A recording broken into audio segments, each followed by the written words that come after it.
자, 우리 말씀 보겠습니다.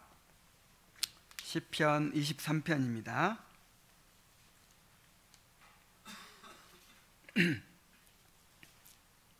시편 23편 1절부터 6절까지의 말씀을 한 목소리로 읽겠습니다. 시작. 여호와는 나의 목자시니 내게 부족함이 없으리로다. 그가 나를 푸른 풀밭에 누이시며 쉴만한 물가로 인도하시는 도다. 내 영혼을 소생시키시고 자기 이름을 위하여 의의 길로 인도하시는 도다. 내가 사망의 음침한 골짜기로 다닐지라도 해를 두려워하지 않을 것은 주께서 나와 함께 하심이라. 주의 지팡이와 막대기가 나를 안위하시나이다. 주께서 내 원수의 목전에서 내게 상을 차려주시고 기름으로 내 머리에 부으셨으니 내 잔이 넘치나이다. 나의 평생의 선하심과 인자하심이 반드시 나를 따르리니 내가 여호와의 집에 영원히 살리로다. 아멘. 자, 우리가 계속해서 시편 23편을 통해서 우리의 목자 되신 하나님에 대해서 배우고 있습니다. 우리는 양과 같아서 스스로 살아갈 수 없는 연약하고 부패한 죄인들입니다. 그러나 전능하신 하나님이 우리의 목자가 되시기 때문에 우리의 구원과 이 땅에 살아가는 우리의 삶에 결코 부족함이 없을 것입니다. 지난 시간에는 2절 말씀을 통해서 우리를 푸른 풀밭과 쉴만한 물가로 인도해 주시는 하나님에 대해 살펴보았습니다. 오늘은 이제 3절 말씀을 통해서 우리 영혼을 소생시키시고 의의 길로 인도하시는 주님의 은혜에 대하여 살펴보도록 하겠습니다. 우리 3절 말씀을 다시 한번 읽어보도록 하죠. 내 영혼을 소생시키시고 자기 이름을 위하여 의의 길로 인도하시는 도다. 자, 내 영혼을 소생시키시는 하나님이라고 했습니다. 여기서 영혼이라는 말은 단지 우리 영혼만이 아니라 우리의 생명, 목숨, 마음, 몸, 기력 등 인간의 전 존재를 통칭하는 표현입니다. 또한 소생시키다라는 말은 돌이키다, 회복시키다, 새롭게 하다라는 뜻이에요. 그러니까 영혼을 소생시킨다는 말은 우리의 삶을 돌이키시고 회복시키시고 또 새롭게 하신다, 그런 뜻입니다. 양들은 때때로 돌이켜지고 회복되고 새롭게 되어야 할 필요가 있습니다. 뭔가 문제가 있다는 것이죠. 다시 돌이켜야 된다, 또 회복되어야 된다, 그 다음에 새로워져야 된다. 이 말은 양들이 뭔가 지금 이렇게 잘못된 상태에 빠지게 되기 때문에 이제 그런 은혜가 필요한 것이죠. 양들은 때때로 뒤집혀져서 스스로 일어나지 못하는 경우가 있습니다. 재지난 시간에 말씀드렸듯이 양은 우묵하고 편안한 곳을 좋아하는데 이제 그런 곳을 이렇게 찾아서 내려가다가 넘어져서 뒤집혀지는 경우가 있어요. 특히 새끼를 베었거나 또 살이 많이 쪘거나 그다음에 털이 많이 길어서 무거우면 이렇게 뒤집혀져 가지고 스스로 일어나지를 못합니다. 그래서 만일 목자가 발견하지 못하면 이제 혼자 이렇게 뒤집혀져 가지고 버둥거리면서 다시 스스로 일어나지 못하기 때문에 이제 양무리를 따라가지 못하게 되죠. 그래서 목자는 늘 뒤집혀진 양이 없는지를 살핀다고 합니다.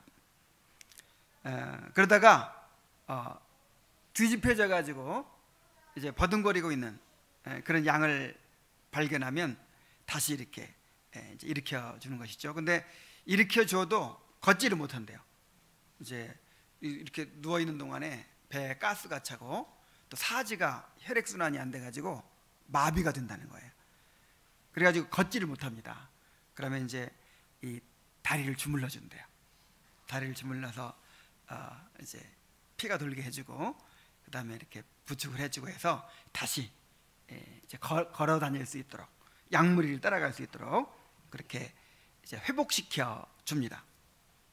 자, 그런가 하면 또 제 마음대로 돌아다니다가 길을 잃게 되는 양들도 있습니다.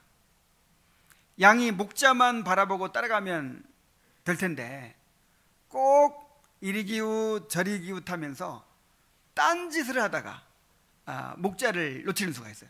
자, 목자가 앞서서 갑니까? 뒤에서 따라갑니까? 앞서서 가죠. 앞서서 가면 양들이 알아서 그냥 따라가요. 근데 목자는 그냥 따라오는 줄 알죠. 근데 뒤따라오다가 이것도 신기하고 저것도 신기하고 이것도 한번 가고 싶고 여기도 한번 가고 싶고 그래서 마음대로 이렇게 제멋대로 돌아다니다가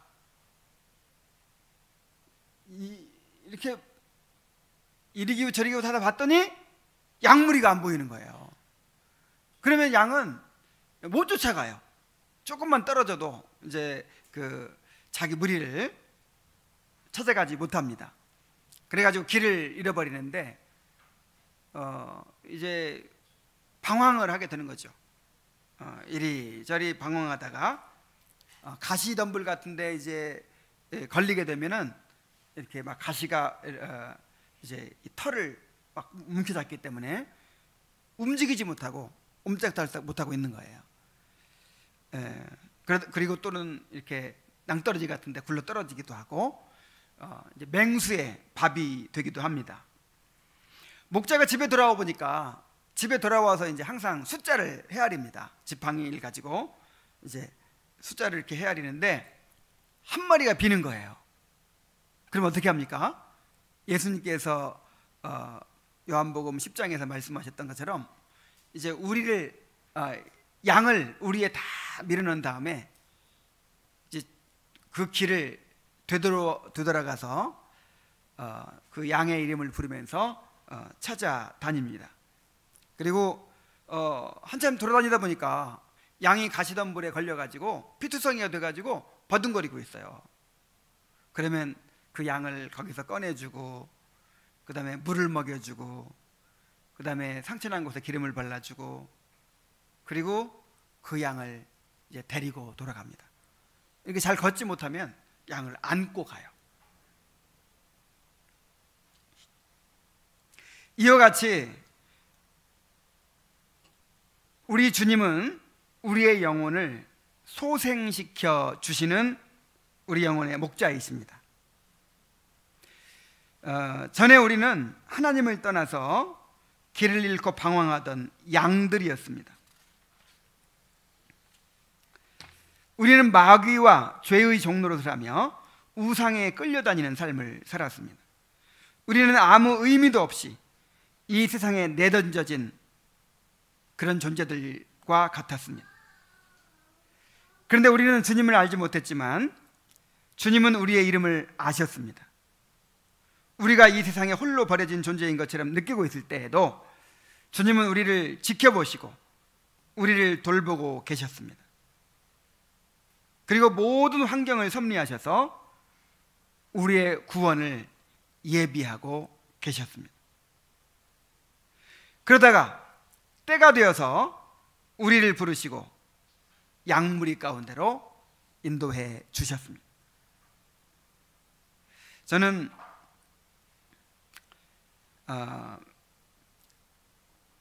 미리 아시고라는 구절이 있죠, 성경에.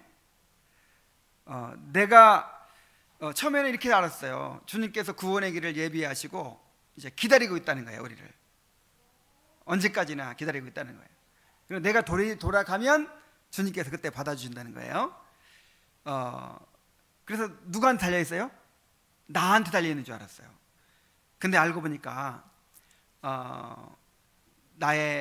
내가 이 땅에 태어나기 전부터, 만세 전부터 나를 미리 아시고 택하셔서 내가 예수 믿기 전에부터 나의 환경을 조성하시고 또 섭리하시고 돌보셔서 나의 구원을 이루어 주셨어요. 저는 이 사실을 알고 나서 모든 상처가 치유되는 것을 느꼈어요. 뭐 상처가 치유되려면 자기의 상처를 다 이렇게 내어놓고 이렇게 위로를 받아야 되고 막 그런 얘기를 하죠. 여러분, 그렇게 해서 상처가 치유되는 거 아니에요. 정말 내가 지나온 모든 삶의 모든 과정 가운데서 하나님께서 나를 섭리하고 계셨다. 그게 나 홀로 버려진 것이 아니고, 아무 의미 없이 내던져진 것이 아니고, 내가 그냥 피해자요 희생자로 살아온 것이 아니고, 하나님께서 나를 보고 계셨고 나를 보살피고 계셨고 나의 구원을 이루고 계셨다라고 하는 사실을 깨달아야 돼요. 하나님은 잃은 양을 찾으시는 목자이십니다. 하나님께서 우리가 잃어버려져 있을 때 우리를 찾아오셨기 때문에 우리가 이렇게 양의 우리에 들어오게 된 거예요.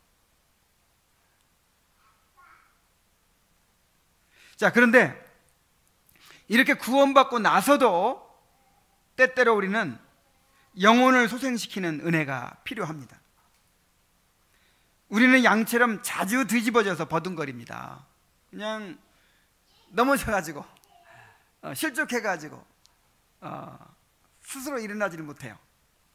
그런가 하면 자주 길을 잃고 방황하게 됩니다. 푸른 풀밭과 쉴만한 물가에서 만족과 안식을 얻고 나서도 또 세상으로 이리 기웃 저리 기웃하면서 세상의 영향을 받아서 영적인 침체에 빠집니다. 믿음을 잃어버리고 그냥 다시 또 침체에 빠져 있는 거예요. 때로는 시험과 유혹에 빠져서 죄를 범하고 하나님과의 교제가 끊어지고 영적인 생명력을 잃어버리기도 합니다. 그런가 하면 감당하기 어려운 고난 가운데서 오래도록 시달리다가 우리 영혼이 거의 죽은 자처럼 될 때도 있습니다. 이럴 때 만일 주님이 우리를 다시 돌이켜 주시고 회복시켜 주시는 그런 은혜를 베푸시지 않는다면 우리는 영영 잃어버린 자가 되고 말 것입니다. 그러나 우리 영혼의 목자 되신 주님은 결코 우리를 버려두시지 않으십니다. 우리가 지쳐 쓰러질 때마다 주님은 우리를 찾아오셔서 다시 돌이키게 해주시고 회복시켜 주시고 우리 영혼을 새롭게 해 주십니다. 여러분도 경험하셨겠지만 저도 지금까지 살아오면서 정말 이제는 더 이상 소망이 없다, 이제는 끝이다, 뭐 그것이 영적인 문제가 됐든 영적인 상황이 됐든 아니면 나의 어떤 이런 환경이 됐든지 간에 이제는 끝났구나, 이제는 난 더 이상 소망이 없구나, 이런 때가 있었어요. 그런데 그때마다 하나님께서 나를 다시 돌이켜 주시고 회복시켜 주시고 새롭게 해주시는 은혜가 있었기 때문에 오늘 우리가 이 자리에 있게 된 것입니다. 그러므로 우리가 어떠한 처지에 있든지 우리를 소생케 해주시는 주님을 바라보아야 합니다. 때때로 우리 영혼이 죽은 자와 같이 되어서 더 이상 소망이 없는 것처럼 느껴질 때가 있죠. 이런 경우에는 하나님이 와도 나를 소용이 없을 것 같은 그런 때가 있죠.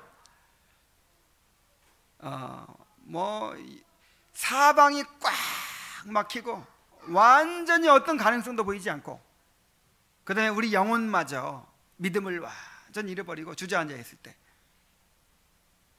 그렇게 마치 죽은 자처럼 되는 그런 상황이 있어요. 그러나 하나님은 죽은 자를 다시 살리시는 하나님이십니다.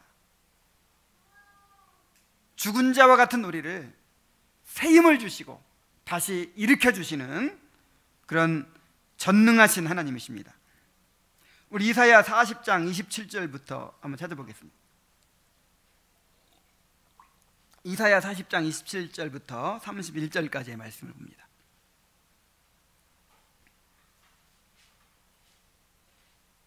야곱아, 어찌하여 내가 말하며 이스라엘아, 내가 이르기를 내 길은 여호와께 숨겨졌으며 내 송사는 내 하나님에게서 벗어난다 하느냐?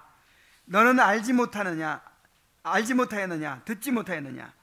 영원하신 하나님 영원하신 하나님 여호와 땅끝까지 창조하신 이는 피곤하지 않으시며 곤비하지 않으시며 명철이 한이 없으시며 피곤한 자에게는 능력을 주시며 무능한 자에게는 힘을 더하시나니 소년이라도 피곤하며 곤비하며 장정이라도 넘어지며 쓰러지되 오직 여호와를 앙망하는 자는 새 힘을 얻으리니 독수리가 날개치며 올라감과 같을 것이요 다른 박질하여도 곤비하지 아니하겠고 걸어가도 피곤하지 아니하리로다. 자, 이 말씀의 배경을 우리가 알 때 더 와닿을 수 있어요. 이제 이사야가 하나님께서 이스라엘 백성들을 심판하시고 이제 바벨론에 사로잡혀 가게 하시겠다 하는 것을 이제 선포했습니다. 심판을 선포했어요. 이제 그런 상황에서 이스라엘 백성들은 완전히 절망에 빠지게 되겠죠. 나라가 완전히 망해버린 거예요. 성전은 무너지고 예루살렘 성은 다 회파되고 다 황무지가 되는 거예요. 예루살렘 성이 다 황무지가 되어버리고 또 이제 그 성전의 모든 기물들이 다 이제 바벨론으로 옮겨지고, 그 다음에 쓸만한 사람들은 전부 다 포로로 잡혀가 버렸어요. 그런 상황에서 이스라엘 백성은 이제 완전히 절망에 빠져버린 것입니다. 생각해 보세요. 어떻게 세계를 지배하는 그 바벨론이라는 대제국을 무너뜨리고 다시 돌아와서 나라를 회복할 수 있겠습니까? 도저히 가능성이 없는 거예요. 자, 그런데 선지자들이 심판의 메시지만 선포하는 것이 아니라 또 회복의 메시지를 선포해요. 그렇다고 절망하지는 말아라. 하나님께서 때가 되면 다시 회복시켜 주실 것이다. 근데 그 말을 믿을 수가 없어요. 자기들의 상태를 볼 때 도저히 불가능한 거예요. 이거는 있을 수가 없는 일이에요. 어떻게 바벨론이라는 나라를 무너뜨리고 다시 나라를 회복할 수 있겠습니까? 다시 다윗과 솔로몬의 그 영광을 회복할 수가 있겠습니까? 그래서 완전히 시리에 빠져서 뭐라고 그래요? 내 길은 여호와께 숨겨졌으며 내 송사는 내 하나님에게서 벗어난다, 이렇게 말하고 있어요. 야, 이제는 우리는 끝났다. 우리가 하도 하나님 앞에 패역하고 거역하고 계속 그렇게 죄를 반복해서 짓고 하다 보니까 이제 하나님도 질려가지고 우리를 완전히 버리셨다. 더 이상 이제 하나님은 우리에게 긍휼을 베푸시지 않는다. 이제 그런 이제 좌절에 빠진 거예요. 이제 선지자들의 회복의 메시지조차도 믿질 않아요. 그때 이사야 선지자가 이렇게 말하는 것입니다. 너는 알지 못하였느냐? 듣지 못하였느냐? 영원하신 하나님 여호와 땅끝까지 창조하신 자는 피곤하지 않으시며 곤비하지 않으시며 명철이 한이 없으시며 피곤한 자에게는 능력을 주시며 무능한 자에게는 힘을 더하시나니 소년이라도 피곤하며 곤비하며 장정이라도 넘어지며 쓰러지되 오직 여호와를 앙망하는 자는 새 힘을 얻으리니. 자, 여호와를 앙망하는 자는 뭘 얻어요? 새 힘. 이 새 힘은 지금까지 없었던 힘이에요. 완전히 새롭게 주시는 힘이에요. 하나님은 창조의 하나님이시기 때문에 죽은 자를 살린다는 거예요. 그래서 죽은 자와 같은 이스라엘도 다시 회복시켜서 전에 다윗과 같은 솔로몬 시대와 같은 그 영광보다 더 큰 영광스러운 나라로 회복시켜 주실 수가 있다는 것입니다. 또 에스겔 선지자한테 보여주신 환상이 있었어요. 에스겔에서 37장에 보면은 이제 에스겔은 그 포로들과 함께 바벨론으로 같이 잡혀간 선지자예요. 그래서 포로 생활하면서 이제 예언을 했는데 이제 하나님의 말씀을 전하겠죠. 하나님께서 우리를 다시 회복시켜 주실 거야. 그러니까 믿음을 잃지 마라. 그러니까 다시 돌아갈 준비를 해라.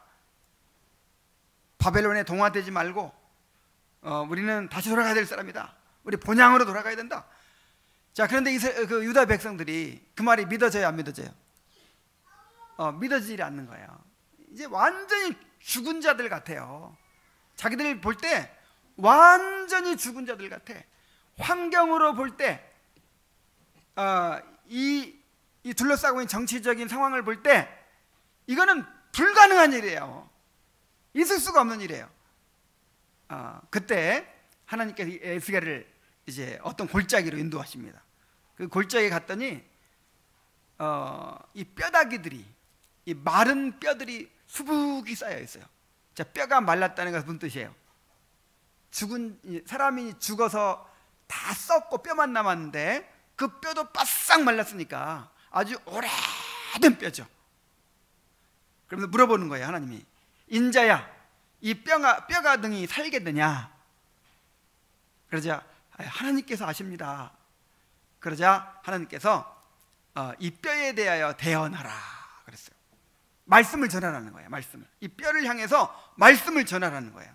그래서 말씀을 막 뼈를 향해 전했더니 뼈가 착착착 조립이 되기 시작해요. 발가락은 발에 붙고 발은 다리에 붙고 다리는 무릎에 붙고 이렇게 머리에 착착 뼈가 다 조립이 되기 시작해가지고 사람의 모양으로 딱 이렇게 형성이 되더니 계속해서 거기다 말씀을 전하니까 이제 막 살이 붙어요. 근데 가죽이 덮여요. 그래서 사람의 모양이 딱 갖춰지는 거예요. 근데 아직 생명은 없어요. 하나님께 다시 또 명령하십니다. 이제 이 사람의 모습을 갖춘 이 마른 뼈들에게 생기를 대하여 예언하라.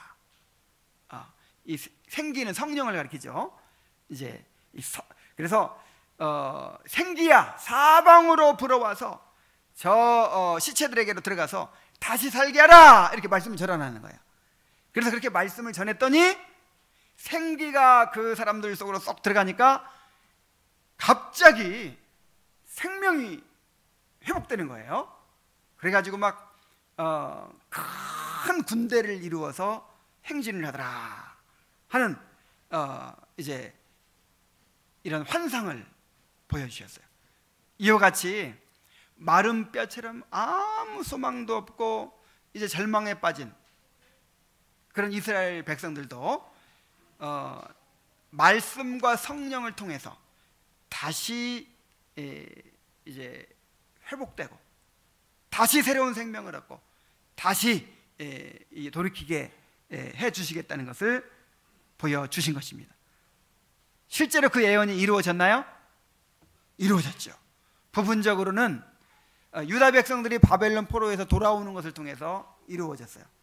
사실은 그 예언이 영적으로 이제 주님을 통해서 이루어진 것입니다.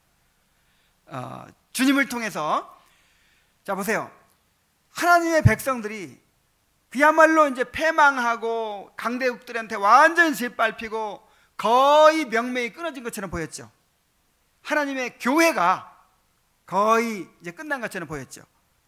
근데 하나님께서 그때쯤에 예수님을 보내셔서 정말 택한 자들을 불러일으키고 그 복음이 땅끝까지 전파되게 만들어서 오늘날 하나님의 군대와 같은 수많은 하나님의 백성들이 이렇게 일어나게 하셨어요.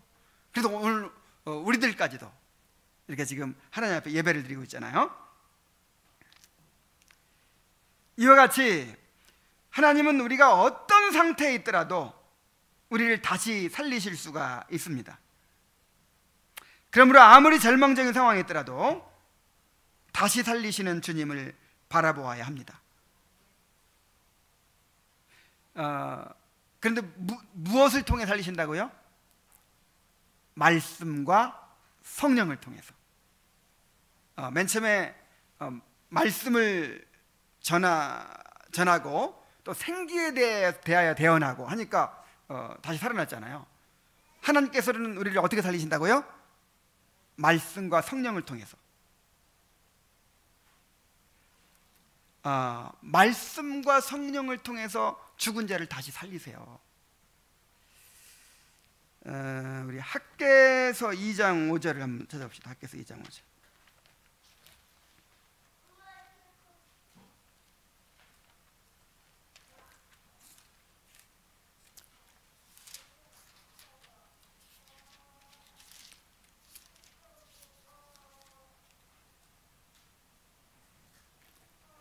자, 우리 함께 읽어봅시다. 자, 시작. 너희가 애굽에서 나올 때에 내가 너희와 언약한 말과 나의 영이 계속하여 너희 가운데 머물러 있나니 너희는 두려워하지 말지어다. 이야, 이거 보세요. 자, 하나님께서 우리를 어떻게 살리신다고요? 말씀과 성령으로 살리십니다. 그러니까 우리가 만약에 쫄딱 망했어요. 모든 걸 다 잃어버렸어요. 근데 뭐만 있으면 살 수 있어요? 말씀과 성령. 유다 백성들이 다시 돌아와가지고 자기들이 너무 미약한 거예요. 아무것도 가진 게 없어요. 돈도 없고 힘도 없고 그냥 다른 민족들한테 괴롭힘이나 당하고 다시 옛날 다윗과 솔로몬 같은 그런 힘을, 그런 강성함을 다시는 회복할 수 없을 것처럼 느껴지는 거예요. 그래가지고 이제 기가 죽고 그냥 믿음을 잃어버리고 그렇게 있을 때 하나님께서 학개 선지자를 통해서 이렇게 말씀하십니다. 너희가 애굽에서 나올 때에 내가 너희와 언약한 말과, 말씀이죠, 말씀, 나의 영, 성령이죠, 영이 계속하여 너희 가운데 머물러 있나니 너희는 무서워하지 말지어다. 그러니까 그리스도인은 말씀과 성령만 있으면 모든 것을 가진 거예요. 그래서 그런 말이 있어요. 그 손에 성경을 들고 그 마음에 성령을 모신 자는 모든 것을 가진 자다. 정말 그렇습니까?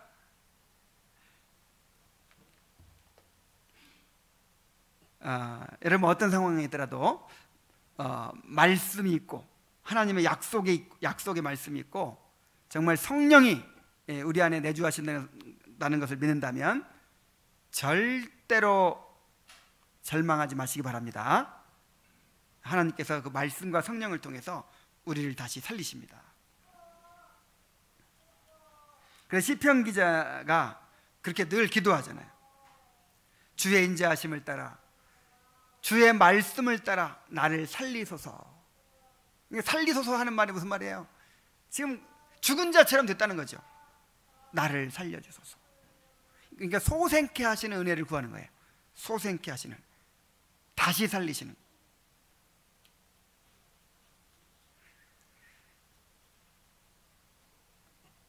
우리는 이렇게 다시 살리시는 은혜가 필요합니다.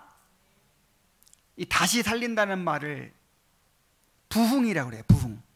이 부흥이라는 말은 되살린다, 다시 살린다, 그런 뜻이에요. 그래서 우리의 영혼만이 아니라 교회가 소생되는 역사를 우리가 사모해야 합니다. 하나님은 한 사람의 영혼을 소생시키실 뿐만 아니라 교회의 생명력을 소생시키십니다. 성경이나 교회사 속에서 하나님께서 놀라운 부흥의 역사를 주셨던 사건들이 있었습니다. 사무엘 시대에 있었던 미스바의 부흥,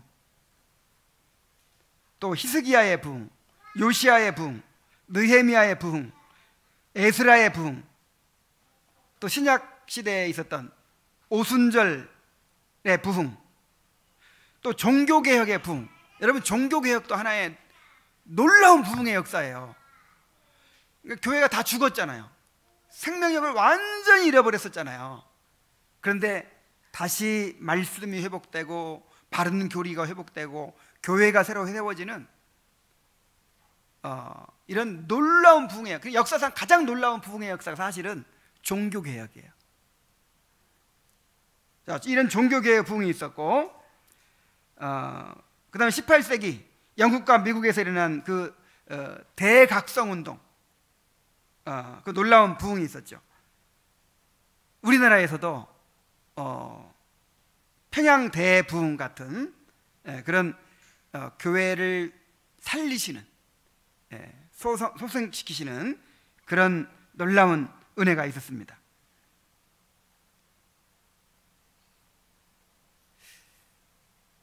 저는 지금 하나님께서 우리 교회를 소생시키고 계신다는 생각을 가지고 있어요. 우리 교회에 정말 생명력을 부어주고 계십니다. 그래서 이러한 은혜가 계속되어서 온 교회가 주님의 생명력으로 넘쳐나게 되기를 그렇게 사모해야 합니다. 내 영혼을 소생시키시고 자기 이름을 위하여 의의 길로 인도하시는 하나님, 이것을 나 개인한테만 적용할 것이 아니라 우리 교회에 적용해야 돼요. 우리 교회를 소생시켜 주시옵소서. 불타는 그 생명력이 일어나게 하여 주시옵소서. 이렇게 사모하시기 바랍니다.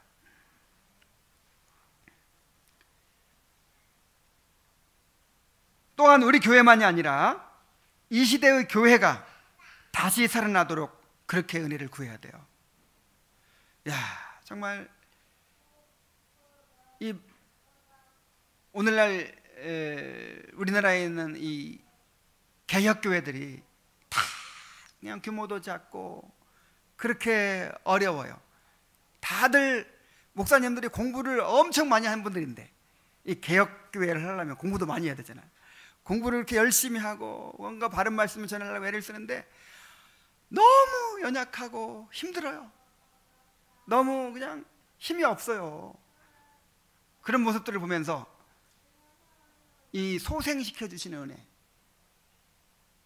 이 생명력을 불어넣어 주시고 다시 살리시는 은혜를 정말 탄식하면서 갈망하지 않을 수가 없어요. 그래서 정말 이 시대에 하나님께서 그런 교회를 소송케 하시는 그 은혜를 달라고, 종교개혁과 같은 16세기 일어나던 종교개혁과 같은 그런 부흥을 달라고 그렇게 기도해야 될 줄로 믿습니다. 자, 이렇게 주님은 우리의 영혼을 소생시키시는 목자이십니다. 이거는 뭐 다 죽었다가 살아나는 그 은혜도 있지만은 우리가 매주일 소생시키는 은혜를 받는 거예요. 사실은 오늘도 지금 명절 연휴 동안 그냥 시들시들 했다가 다시 소생케 되는 은혜를 받으려고 왔죠. 근데 늘 우리는 이 소생시키시는 은혜를 받아야 돼요. 뭘 통해서? 말씀과 성령을 통해서. 말씀과 성령 앞으로 나와야죠. 우리 영혼을 소생시키시는 은혜를 누리게 되시길 바랍니다. 자, 소생시키고 나서 의의 길로 인도하신다 그랬어요. 목자는 양을 회복시키실 뿐만 아니라 길을 잃었던 양이 다시 제자리로 돌아와서 양무리와 함께 목자를 따라서 목적지까지 이르도록 합니다. 이와 같이 주님은 우리의 영혼을 소생시키실 뿐만 아니라 우리를 의의 길로 인도하십니다. 3절에, 자, 오늘 우리가 3절을 보고 있죠. 2절에 인도하신다는 말이 있어요. 푸른 풀밭과 쉴만한 물가로 인도하신다. 자, 2절에도 인도하신다는 말이 있는데 또 3절에도 인도하신다는 말이 있죠. 의의 길로 인도하시노다. 근데 뉘앙스가 좀 달라요. 단어는 같지만 푸른 풀밭과 잔잔한 쉴만한 물가로 인도하신다는 말은 우리를 보살피신다는 뜻이고, 우리의 필요를 공급해 주신다는 그런 의미고, 의의 길로 인도하신다 하는 말은 뭔가 어떤 목적을 이루신다는 거예요. 우리를 향한, 우리를 어떤 목적지로 주님께서 인도하고자 하는 곳이 있는데 그곳을 향해서 우리를 이제 이끌어 가신다는 그런 의미죠. 그 길이 무슨 길입니까? 바로 의의 길이에요. 의의 길은 죄의 길과 반대되는 길이죠. 세상 모든 사람들은 죄의 길로 가고 있습니다. 그 길은 넓은 길이요, 세상의 길이요, 멸망의 길입니다. 그러나 주님은 우리를 그와 반대되는 의의 길로 인도하십니다. 이 길은 좁은 길이요, 주님을 따라 걷는 길이요, 생명의 길입니다. 이스라엘 백성을 광야를 지나서 가나안 땅으로 인도하신 하나님은 우리를 광야와 같은 순례의 길을 통해서 영원한 하늘의 기업으로 인도하고 계십니다. 그러므로 주님이 우리를 인도하는 길을 잘 알고 그 길을 따라 걸어가는 것이 중요합니다. 그래서 항상 시편에도 뭘 강조하냐면 길을 강조해. 길. 주의 도에 행하는 자는 복이 있도다. 그게 길을 가리키는 것이거든요. 주의 길을 걷는 자, 이 주의 길을 걷는다, 이 표현을 굉장히 많이 해요. 우리말로는 뭐 주의 도에 행한다 뭐 이런 식으로 되어 있는데, 행한다는 말이 걷는다는 말이거든요. 주의 길. 그러니까 어떤 행동을 하나 잘하느냐 못하느냐, 이거보다 더 중요한 것은 그 길을 가는 거예요. 그 길을, 어느 길을 가고 있느냐가 중요해요.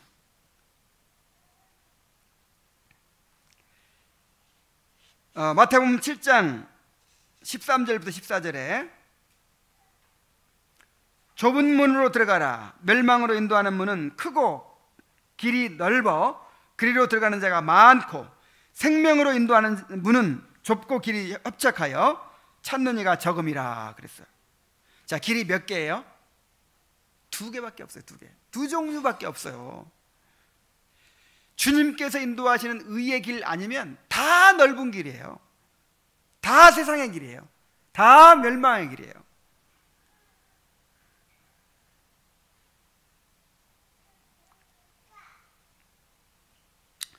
명절 연휴 동안 운전을 제가 많이 했어요. 근데 차를 몰고 가다 보면은 이 다른 길은 뻥 뚫려 있고 넓고 가기 좋은데 내가 가려고 하는 길은 꽉 막혀 있고 가기가 너무 어려워요. 그럼 어떻게 해야 됩니까? 좋은 길로 가야 됩니까? 아니에요. 내가 가고자 하는 목적지는 이 길로만 가야 되기 때문에 어려워도 힘들어도 그 길로만 가야 돼요. 이와 같이 우리가 쉽고 편한 길로 가려고 해서는 안 돼요. 세상 사람들이 가는 길로 가려고 해서는 안 돼요. 이 넓은 길을 좋아하는 그런 육신을 따라 행하는 그런 사람들이 가는 그런 것을 부러워하고 또 본받으려고 해서는 안 돼요. 우리의 길이 있어요. 우리의 길. 주님께서 인도하시는 의의 길, 반드시 그 길로 가야 되는 것입니다. 이 길은 세상 모든 사람들이 가는 길과 다르기 때문에 이 길은 반드시 말씀을 통해서 이제 인도를 받아야 돼요. 말씀을 통해서 그 길을 가도록 훈련을 받아야 돼요. 우리 디모데후서 3장 16절 말씀 한번 찾아봅시다. 디모데후서 3장 16절입니다.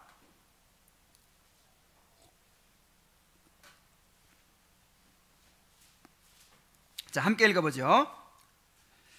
모든 성경은 하나님의 감동으로 된 것으로 교훈과 책망과 바르게 함과 의로 교육하기에 유익하니 그랬어요. 자, 교훈은 가르친다는 거죠. 책망은 권징이죠. 바르게 함, 돌이키는 거예요. 이게 소생이에요. 소생시켜주는 거. 내 영혼을 소생시켜 주시고라는 말이 돌이키고 회복시키고 새롭게 한다는 뜻이잖아요. 자, 그리고 나서 또 뭐 하는데 유익해요? 의로 교육하기에 유익하다. 교육한다는 말은 훈련이에요. 훈련.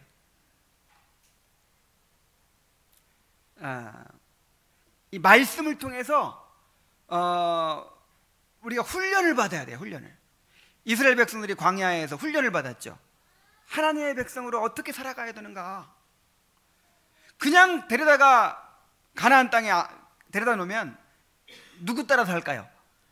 가나안 사람들이 어떻게 하나 보고 그거 따라 산단 말이에요.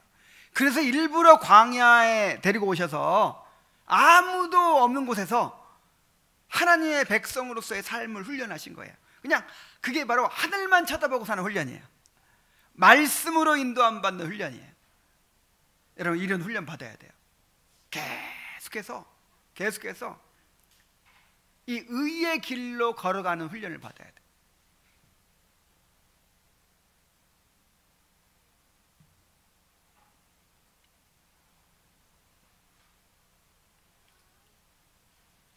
주님은 우리를 말씀으로 인도하시기 위해서 말씀의 선포와 그 말씀을 확증하는 성례와 그 말씀을 통해 훈련을 받는 권징을 허락해 주셨습니다.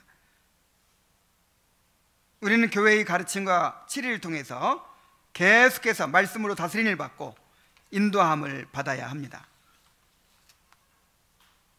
주님께서는 우리를 반드시 의의 길로 인도해 주십니다.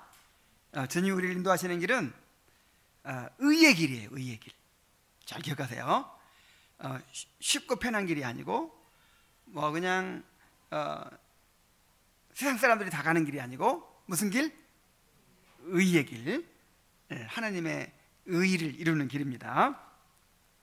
자, 그런데 주님은 자기 이름을 위하여 우리를 의의 길로 인도하신다 그랬어요.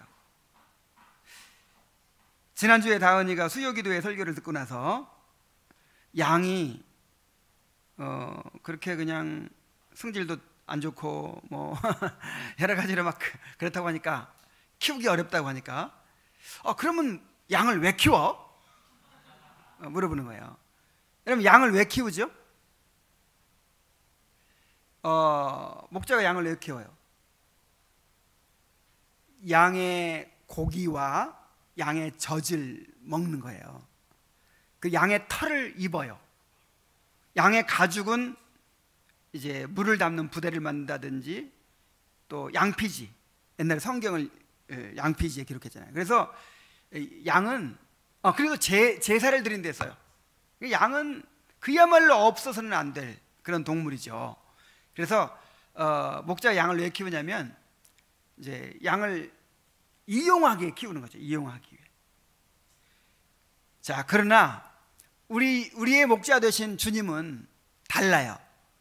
우리를 이용하고 우리를 통해서 뭔가 도움을 얻기 위해서 키우는 게 아니에요. 오히려 우리 주님은 자신이 가지고 있는 충만한 이 신성의 충만한 생명력을 우리에게 나누어 주시고자 우리를 부르셨습니다.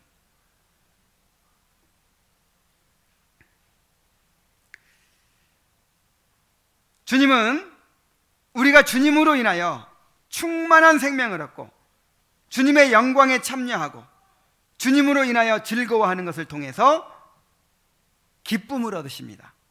영광을 받으십니다. 하나님이 우리를 창조하시고 구원하시는 목적이 바로 하나님 자신의 영광이에요. 하나님은 자신이 가지고 계신 신성의 충만함을 밖으로 드러내시고 피조물들에게 나누어 주시기를 기뻐하시는 분이시죠. 그래서 이 세상을 창조하셨고 또한 택한 자들을 구원하시는 것입니다.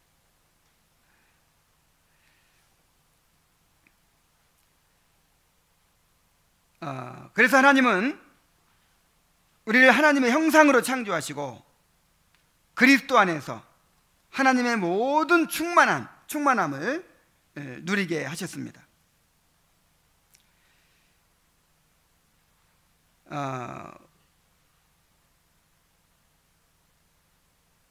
그래서 이제 우리 어떤 면에서 우리에게 주님의 영광이 달려 있는 거죠.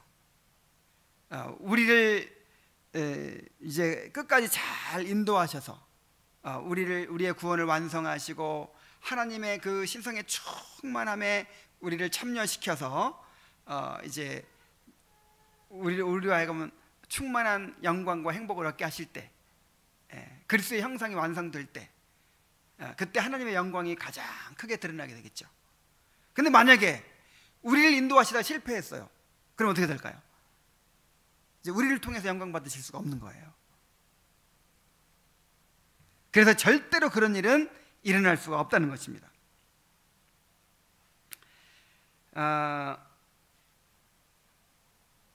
자, 이것이 우리 자신을 위해서가 아니라 하나님을 위해서, 하나님 자신을 위해서 우리를 인도하신다, 이렇게 생각하면 얼른 생각하면 좀 마음에 와 닿지 않을 수도 있는데, 그렇기 때문에 더 안심할 수가 있는 거예요. 만약에 우리가 무슨 이용 가치가 있어가지고 우리의 이용 가치를 보고 우리의 선행을 보고 우리를 인도하신다, 그러면 불안할 수밖에 없어요. 왜냐하면 우리는 불완전하거든요. 우리는 무가치한 존재이거든요. 그러나 원인이 우리에게 있지 않고 하나님 자신에게 있기 때문에 안심할 수 있어요. 하나님은 우리 안에서 원인을 찾지 않으셨어요. 하나님 자신이 원인이세요. 하나님 자신이 무가치한 우리를 택하셔서 그리스도의 형상으로 우리를 완성하시고 자신의 그 영광을 나눠주시겠다는 거예요. 그렇기 때문에 결코 하나님은 그 언약을 취소하지 않으실 것입니다. 반드시 완성하시고 영광을 받으실 것입니다. 이사야 42장 8절에 오면은 나는 여호와니 이는 내 이름이라 나는 내 영광을 다른 자에게 내 찬송을 우상에게 주지 아니하리라 그랬고, 이사야 48장 11절에 오면은 내가 나를 위하여 유하며 내가 나를 위하여 이를 이룰 것이라 어찌 내 이름을 욕되게 하리요 내 영광을 다른 자에게 주지 아니하리라 그랬어요. 그러니까 이 유다 백성들이요 안 믿어지는 거예요. 왜 안 믿어질까요? 내가 너희들을 다시 회복시켜서 예루살렘 성전을 다시 세우고 다시 이전보다 더 큰 영광을 누리게 해주겠다. 아무리 선지자들을 통해서 말씀을 전해도 안 믿어지는 거예요. 왜 안 믿어질까요? 자신들이 어떤 존재인지를 알거든. 끊임없이 우상 숭배를 하고 불순종하고 그렇게 그 짓을 반복하다가 결국은 그렇게 버림받았잖아요. 그래서 자기들 생각하니까 안 믿어지는 거예요. 그래서 선지자들이 계속 어떤 근거를 제시하냐면, 하나님께 선지자들을 통해서 어떤 근거를 제시하냐면 내 영광을 위해서 이루려고 한다. 내 이름을 위해서 이루려고 한다. 내가 나를 위하며 내가 나를 위하여 이를 이룰 것이라 어찌 내 이름을 욕되게 하겠느냐. 내 영광을 다른 자에게 주지 않을 것이다. 얼마나 확실합니까? 누구의 영광을 위하여? 하나님의 영광을 위하여. 여러분, 만약에 우리의 삶이 내가 행복해지는 게 목적이라면, 이 교회가 잘 되는 게 목적이라면 뭔가 확신이 약해요. 아니, 그래야만 될 이유가 뭐가 있어요. 그래서 막 하나님 앞에 간절히 매달리긴 하지만 꼭 그래야만 될 이유가 없잖아요. 그죠? 적당히 살다가 죽게 만들 수도 있고. 그러나 누구의 영광을 위하여? 하나님의 영광을 위하여. 하나님의 영광을 위하여 우리 영혼이 소생돼야만 돼요. 이 교회가 소생돼야만 돼요. 교회가 바르게 세워져야만 되는 거예요. 그러면 우리도 항상 주의 이름을 위하여 살아가는 사람들이 되어야 합니다. 주님은 주기도문에서 먼저 주님의 이름이 거룩히 여김을 받도록, 이를 위해 주님의 나라가 임하고 주님의 뜻이 이루어지도록 그렇게 구하라고 하셨어요. 그리고 나서, 자, 주님의 이름이 목적입니다. 그리고 나서 주님의 이름의 영광을 위하여 살도록 하기 위해 사는데 필요한 일용할 양식과 죄 용서와 악에서 건진받는 것을 구하라고 하셨어요. 우리의 필요를 구하라고 하셨어요. 실제로 믿음의 사람들은요, 항상 주님의 영광을 구하는 사람이 살았어요. 기도를 해도 무엇 때문에 기도해요? 주님의 이름을 위하여 구하는 거예요. 출애굽기 32장에서 이제 이스라엘 백성들이 모세가 시내산에 십계명을 받으러 올라간 사이에 금송아지 만들어 놓고 막 춤을 췄잖아요. 그때 하나님께서 노하셔가지고 모세에게 말씀하십니다. 내가 이스라엘 백성을 진멸하겠다. 이번만큼은 내 뜻대로 하게 놔둬라. 내 이스라엘 백성 진멸해버리고 너로 말미암아 큰 민족을 이루겠다. 저 같으면, 그러니까 이제 모세를 아브라함처럼 만드시겠다는 거거든요. 얼마나 지겹습니까? 그 이스라엘 백성을 원망하고 그냥 싹 없애버리고 새로, 나를 통해서 새로 하나님의 백성 만든다는 거예요. 그럼 나 같으면 혹시 그런데 모세는요, 그러니까 나만 생각하면 그럴 수 있어요. 나만 생각하면. 근데 모세는 뭘 생각하는 사람이에요? 주님의 영광을 위해 사는 사람이에요. 안 됩니다. 절대로 안 됩니다. 그러면 다른 이방 민족들이, 아, 여호와가 자기 백성을 광야까지 인도해 놓고 가나안 땅까지 인도할 능력이 없어서 여기서 다 죽게 내버려 두는구나, 이런 말을 하지 않겠습니까? 주님의 영광을 위하여 그래서는 안 됩니다.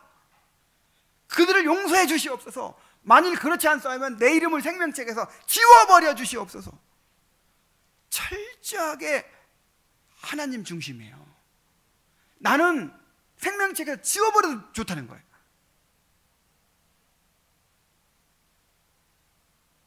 자, 모세의 후계자인 여호수아도 그렇게 기도합니다. 여리고성을 정복하고 나서 두 번째로 아이성을 정복하러 갔다가 패배했죠. 그때 이렇게 기도합니다. 여호수아 7장 8절을 보시려면, 주여, 이스라엘의 그 대적 앞에서 돌아섰으니 내가 무슨 말을 하오리까? 가나안 사람과 이 땅 모든 거민이 이를 듣고 우리를 둘러싸고 우리 이름을 세상에서 끊으리니 주의 크신 이름을 위하여 어떻게 하시려나이까? 여러분, 지금 여호수아의 지금 걱정이 뭐예요? 주의 크신 이름을 위하여 어찌하려 하시나이까? 주님이 영광 받으셔야 되는데. 시편 기자들은 주님의 이름을 위하여 자신을 구원해 달라고 간구합니다. 그러니까 자기를 구원해 달라고 하는 것도 누구를 위하여? 주님의 이름을 위하여. 시편 25편 11절에 보면은, 여호와여, 나의 죄악이 중대하오니 주의 이름을 인하여 사하소서. 시편 31장 3절에 보면은, 주는 나의 반석과 산성이시니 그러므로 주의 이름을 생각하셔서 나를 인도하시고 지도하소서. 또 143편 11절에 보면은, 여호와여, 주의 이름을 인하여 나를 살리시고 주의 의로 내 영혼을 환난에서 끌어내소서. 그러니까 예수님께 주기도문을 가르치셨는데, 이거는 신구약을 막론하고 모든 하나님의 백성들이 그렇게 기도해야 되는 거예요. 그러니까 항상 우리는 하나님의 종이죠. 그리스도의 종이죠. 바울은 그리스도 예수의 종이니까 항상 누구의 이름을 앞세워요? 주님의 이름을. 내가 어떤 대접을 받는가, 이거는 관심이 없어요. 주님의 이름이 이 일을 통해서 높아지게 되나 그렇지 못한가, 여기에 관심을 가지고 사는 거예요. 나로부터 자유로워요.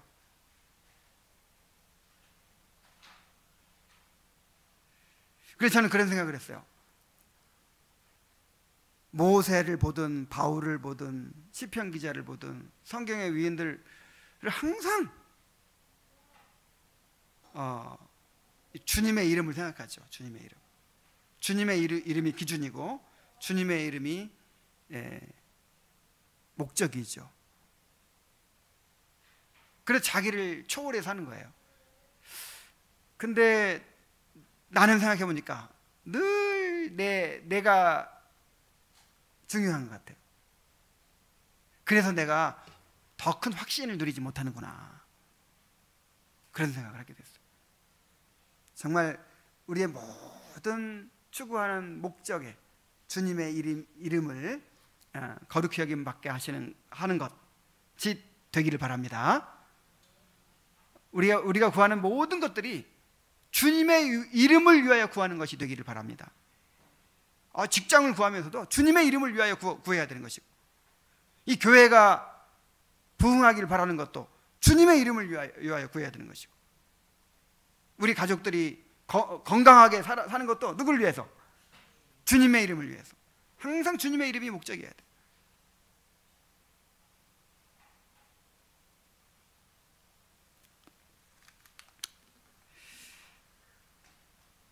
시간이 다 됐는데 이제 말씀을 맺겠습니다.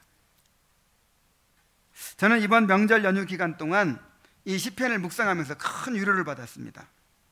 저는 명절에 집에 내려갈 때마다 오랜만에 부모 형제를 만나서 반갑기도 하지만, 한편으로는 이제 집안에 여러 가지 잊어버리고 있던 그 문제들을 직면하게 되면서 마음이 답답해지기도 합니다.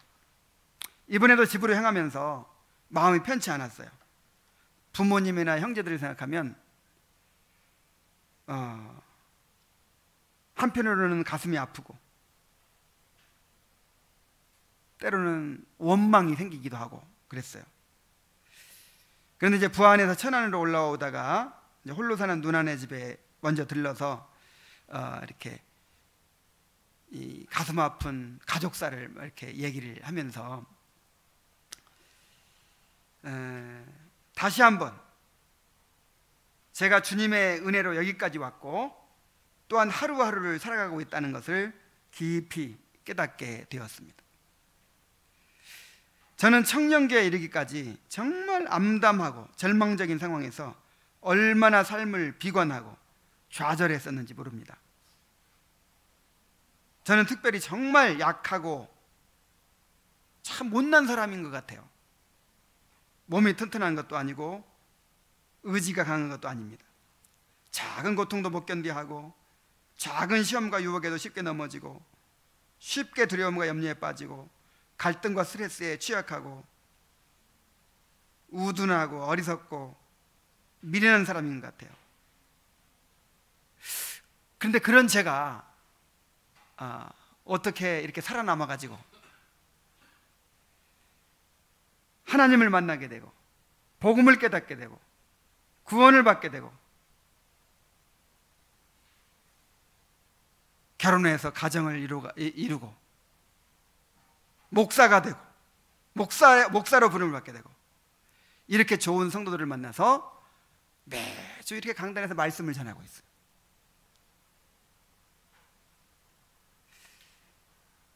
주님께서 길을 잃고 방황하는 저를, 죽은 자와 같았던 저를 살려주시고 자기 이름을 위하여 의의 길로 인도해 주셨기 때문입니다.